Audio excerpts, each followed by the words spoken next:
100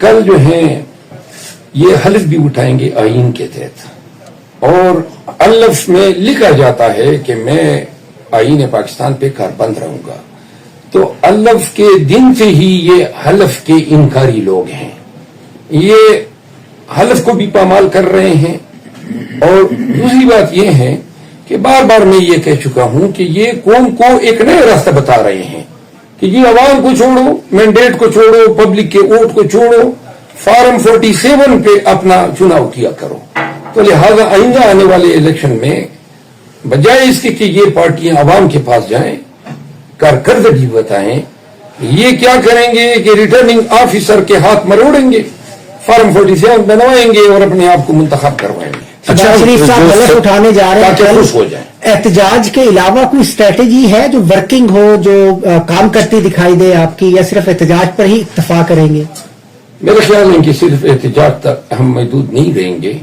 پارلیمان میں جب یہ انتخاب کا عمل ہوگا تو ہماری ترجیح یہ ہوگی کہ قوم کو یہ باور کرا سکے کہ ہم نیشنل اسمبلی میں صرف احتجاج کی سیاست نہیں کریں گے، ہم عملی طور پہ خان کی رہائی کے لیے، تمام اسیران کی رہائی کے لیے اور اپنے مینڈیٹ کی ریکوری کے لیے تحریر سے، تقریر سے، تدبیر سے اور اپنے حکمت عملی کے ذریعے قومی اسمبلی کو ایک پلیٹ فارم بنائیں گے، پوری دنیا کو پیغام دیں گے کہ قومی اسمبلی کے فلور پہ کیا ہو رہا ہے، اور انشاءاللہ آپ کو نظر آ جائے گا کہ ہماری حکمت عملی ایسی رہے گی کہ انشاءاللہ گرچہ اگر یہ داندلی زدہ نتائج کی بنیاد پہ ہم سے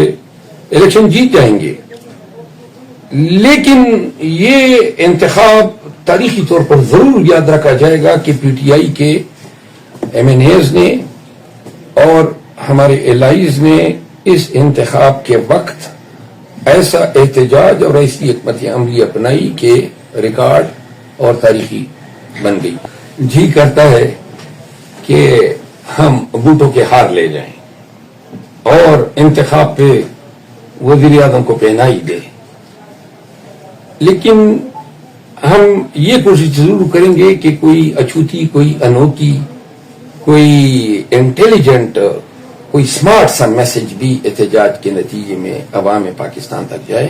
تو انشاءاللہ اگر میں قبل از وقت اس کا انکشاف کر دوں، لیکن جو بھی ہوگا ڈیسنسی اور آداب کے دائرے میں ہوگا۔ اچھا، آپ نے جو بھوک لہرایا اس سے آپ کے مخالفین کہتے ہیں کہ آپ نے ایوان کا تقدس پامال کیا ہے۔ اچھا، وہ جو پامال ہوئے وہ تقدس ہے۔ اچھا، میں تو اتنا ہی کہوں گا کہ ایوان کے تقدس کو پامال ہونے سے بچانے کے لیے ضروری ہے کہ ایوان اپنے تئیں خود ہی اپنے مینڈیٹ کی حفاظت کریں۔ یہ ایوان کتنا اور کتنی بار پامال ہو چکا ہے اور کن کن طریقوں سے نہیں ہوا ہے۔ اس دن اسپیکر صاحب جو فرما رہے تھے کہ جی یہ پاکستان کا طاقتور ترین ایوان ہے، میں اس طاقتور ترین ایوان کا ممبر ہوں، اور آج اس طاقتور ترین ایوان کے ممبر کے ساتھ راولپنڈی پولیس نے کیا کیا۔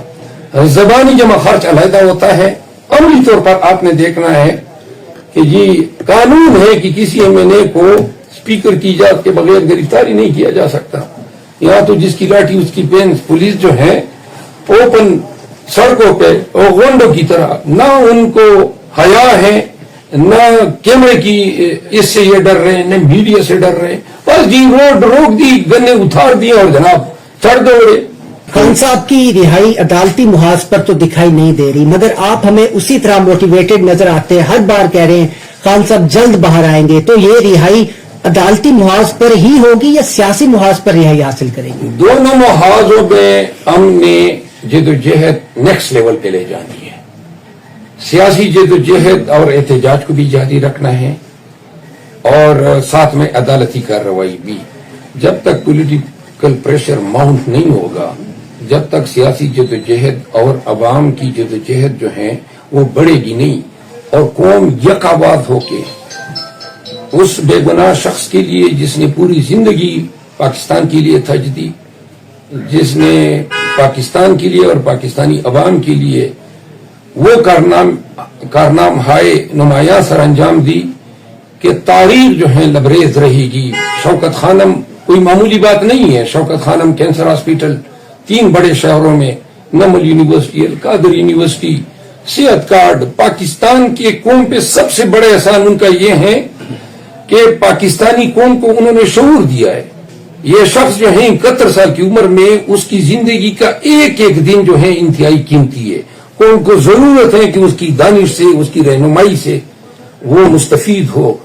7 ماہ اس قوم کے ضائع کر دیے ہیں، اور ابھی تک جب انہوں نے الیکشن 8 فروری پہ قوم نے ان کے منہ پہ تمانچہ مارا تو پھر ان کو چاہیے تھا کہ قوم کے مینڈیٹ کا احترام کرتے، اقتدار اور اختیار جو ہیں صحیح وارث کو حوالے کرتے۔ انہوں نے 9 فروری کو پھر ایک ایسا کام کر دکھایا ایک سوال ہے جو کہ بیسیکلی آئین اور قانون کی دجیاں انہوں نے بکھیری، ریٹرننگ آفیسرز کو استعمال کیا، پوری قوم آگاہ ہے۔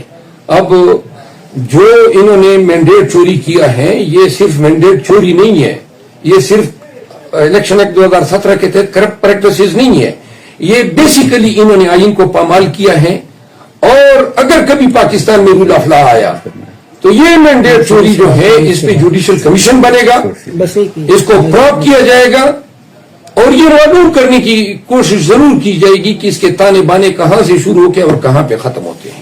IMF کو آپ کا جو لکھا جانے والا خط ہے وہ ٹاک آف دا ٹاؤن ہے۔ مبصرین بھی اب یہ کہنا شروع ہو گئے ہیں کہ اگر IMF نے آپ کی بات مان لی اور قرض نہ دیا تو آپ کے اقتدار کے چکر میں عوام پس جائے گی، ڈالر 1000 روپے پہ پہنچے گا، مہنگائی اتنی ہوگی، انفلیشن کہ وہ آؤٹ آف کنٹرول ہوگی، قحط سالی ہوگی۔ اس کو کیسے ڈیفینس کریں گے، کیا کہیں گے اس حوالے سے؟ اللہ تعالیٰ جو ہے قوم پہ جس طرح کے حکمران مسلط کرتا ہے، حالات اور واقعات بھی پھر اسی طرح رونما ہوتے ہیں۔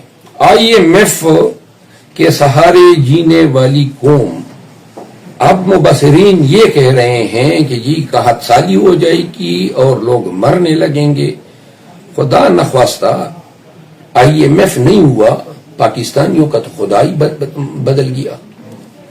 IMF جو ہیں وہ اگر قرضہ ہی ہمارے وجود، ہمارے جسم کی روح ہے، اور قانون کی حکمرانی اور بنیادی انسانی حقوق کی پامالی کوئی معنی ہی نہیں رکھتی ہیں، جو 2 سال سے پاکستان میں جس کا ارتکاب کیا جا رہا ہے، لوگوں کے حقوق پامال ہو رہے ہیں، پاکستانیوں کا مینڈیٹ چوری کیا گیا ہے، اور اتنا ہی تو ہم نے مطالبہ کیا ہے کہ الیکشن پروسیس کا آڈٹ کیا جائے تو قرضہ اس حکومت کو دیا جائے جو اس الیکشن کے نتیجے میں جائز طور پہ، قانونی طور پہ مورد وجود میں آتا ہے۔ آپ نے وہ خط پڑھا ہے جو IMF؟ جی میں نے پڑھا ہے۔ کیا لکھا تھا، اس کے کنٹینٹس کیا تھے سر؟ تھوڑا سمپلی وہ تو میرے خیال میں سوشل میڈیا پہ سرکولیٹ ہو چکا ہے۔ ایک لاسٹلی بتائیے گا کہ آپ ریلی میں موجود تھے، ایک پنڈی بوائے بنے ہوئے تھے، گاجریں کھا رہے تھے، وہ گاجریں کہاں سے آئی؟ عوام کو بھی آپ جتنے لوگ تھے ان پہ پھینک رہے تھے، یہ گاجریں کہاں سے آئی اور یہ آئیڈیا کہاں سے آیا آپ کے پاس؟ نہیں، میں تو بیسیکلی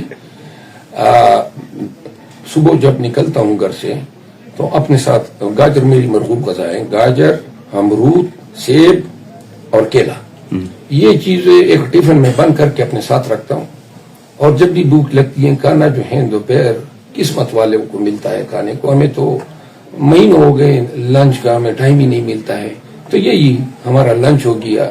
اور گاجر جو ہے ویسے ہی میں پسند کرتا ہوں، مجھے علم نہیں تھا کہ پنڈی والوں کو گاجریں پسند ہیں۔ گاجریں تو میں سڑک پہ جو چاپڑیاں کھڑی ہوتی ہیں ان سے بھی خریدتا رہتا ہوں، اور گاجر کھانے کا اپنا ہی ایک مقصد ہے۔ تو جو دوسرے ٹفن میں آپ نے خشک میوہ جات رکھے ہوتے ہیں چھپا کے، ان کا بھی تو بتایا نا۔ ڈرائی فروٹ جو ہیں وہ بھی رکھتا ہوں، کافی زمانے سے میں ڈرائی فروٹ کا بڑا شیدائی ہوں، اور ڈرائی فروٹ جو ہیں وہ بھی میرے پاس ہوتا ہے، کھجوریں بھی ہوتی ہیں، تو انشاءاللہ آپ کو بھی میں انشاءاللہ کھلاؤں گا۔